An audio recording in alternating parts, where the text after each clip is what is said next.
The eighth house is the house of big, big monies. And I don't ever want to hear anybody reduce the eighth house to just other people's money ever again. It is so much more.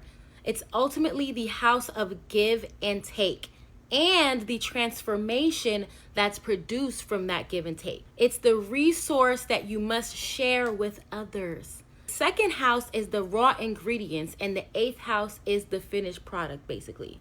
So the second house is the seed to be nurtured and grown, and the eighth house is the fruit that bears from that tree. Look at Olandria's chart.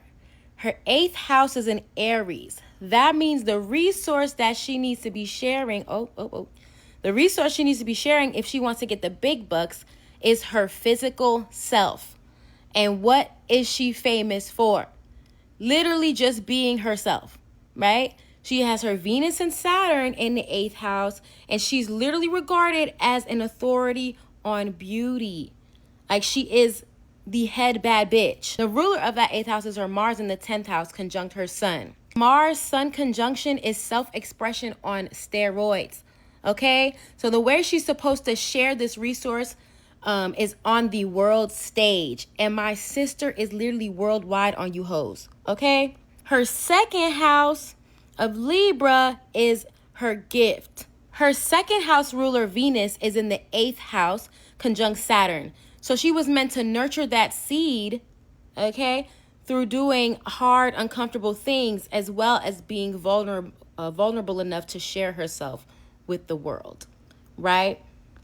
Side note, Venus conjunct Saturn is a huge gazillionaire placement, but it takes a while to activate in some people because of, people struggle to overcome and get into alignment due to Saturn. But Olandria doesn't really have that problem because the ruler of that conjunction is her Mars conjunct Sun in the 10th house, and that is strong as hell.